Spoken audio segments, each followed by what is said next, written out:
Let's bring in Democratic Congressman Greg Casar from Texas. He's a member of the House Oversight Committee. Congressman, thanks for stepping out of your hearing for a moment for us. Governor Abbott calling up the National Guard. Why? What are they responding to exactly? I thought bringing in the National Guard was supposed to be a last resort. The San Antonio example is proof that people like Governor Abbott and Donald Trump aren't trying to promote peace. They aren't responding to a dangerous situation. In fact, they're trying to escalate tensions. In San Antonio, for multiple days, there's been hundreds of peaceful demonstrators, tias, abuelas, people that are concerned about their community, people that sometimes have had their family members unjustly taken from them by this administration.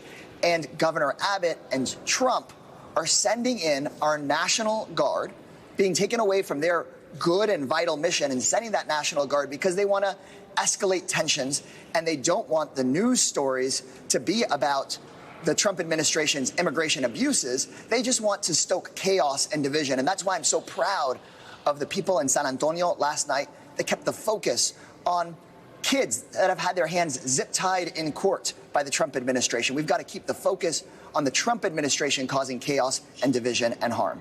Just one more beat here on the use of the National Guard. We have some reporting that the Guard members who have arrived in Texas were left with not much to do at the demonstrations last night, with some waiting at tables, one guard lying on the ground scrolling on his phone. Some were even playing Uno at one table. If they're not out on the streets, what's the impact of their presence right now? Is it harming the situation? Oh, look, our National Guardsmen and the people who signed up for example, the United States Marines that Donald Trump is trying to use as political pawns, they have a critical mission. And it costs millions of dollars to go and deploy the National Guard. And so it's clear that those guardsmen aren't doing what they were trained to do, nor what they signed up to do. And it's wrong for people like Governor Abbott and Donald Trump to politicize the National Guard and to try to escalate tensions. What we need to do as a community is make sure that up front remains the real story here, which is people in Texas peacefully demonstrating because, for example, an 8-year-old U.S. citizen child with brain cancer was deported out of my state away from her health care to Mexico. And we've got to keep that the focus and not allow Trump and Abbott to try to take over with their chaos and division. And as Americans speak out against some of that, the Trump administration continues with its immigration crackdown. Those immigration raids are ongoing. And yet overnight, the president was actually encouraging a certain kind of immigration. President Trump posting the waiting list is now open for his $5 million so-called Trump card that would provide legal permanent residency and a path to citizenship to those with the money. Again, $5 million to apply. Congressman, is that something you support?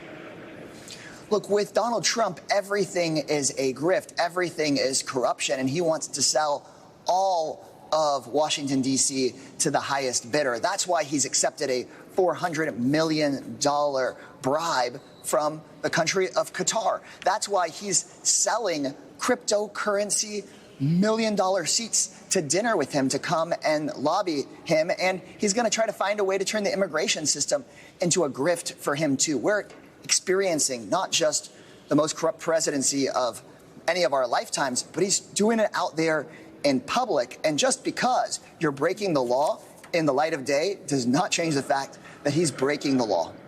All right, Democratic Congressman Greg Casar of Texas, thanks so much for your time. We'll let you jump back into your hearing. I understand questioning is just getting underway. Thanks again for being with us.